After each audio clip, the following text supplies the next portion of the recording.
Dalam doa, kalau kita ingin lembutkan kalimatnya pada bentuk tawadhu yang merendahkan diri kita, doa itu kan minta dari yang rendah ke yang tinggi kan?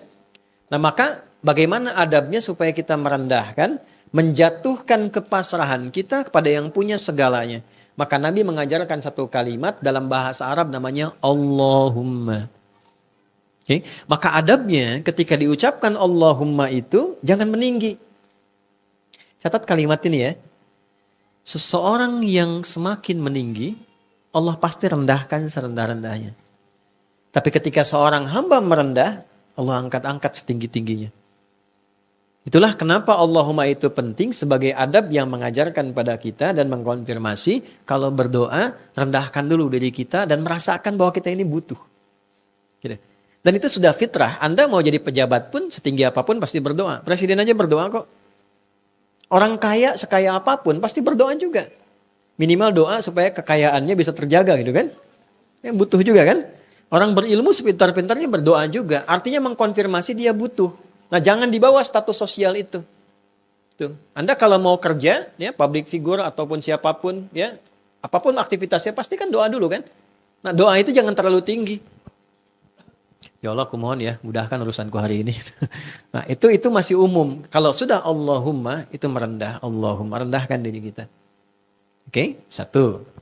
Ini agak mahal ya. Ini ilmunya agak mahal yang diajarkan pada kita. Saya hanya menyampaikan kembali. A'inni. Ini asalnya dari kata a'in. Gini, a'in.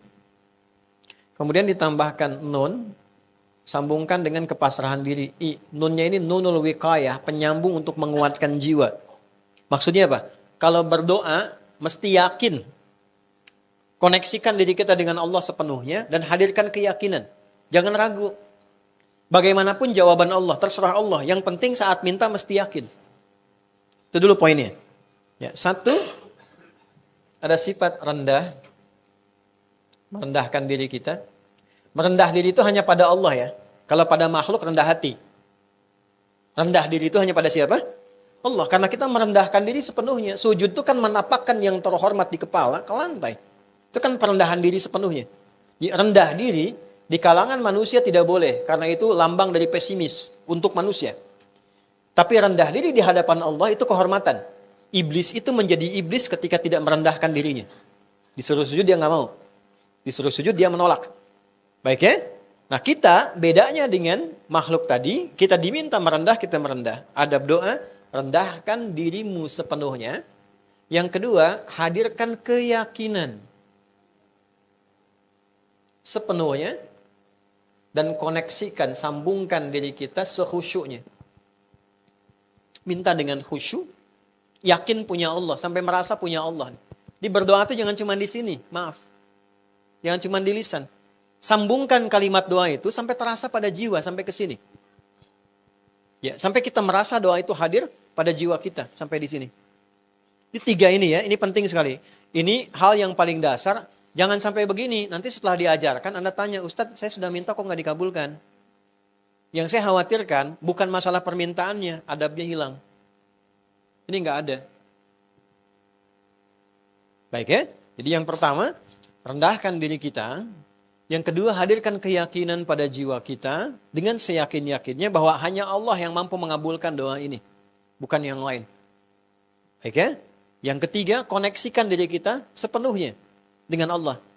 Makanya salah satu keterangan doa disampaikan setelah sholat. Kenapa pasca sholat? Karena sedang terkoneksi. Baru dilatih. Kan dalam sholat itu bahasa Arab untuk mewakili makna terhubung, tersambung. Dari kata silah, wasolah, sampai. Silah itu koneksi yang kuat yang sulit diputuskan. Kenapa ibadah ini disebut sholat? Karena sholat itu menghubungkan kita dengan Allah sehingga terhubung dan sulit dipisahkan. Ciri orang berhasil sholat, pasca sholat, dia punya hubungan, keterhubungan dengan Allah. Ingat itu kan terhubung. Di mana ditemukan surat 4, ayat berapa? 103.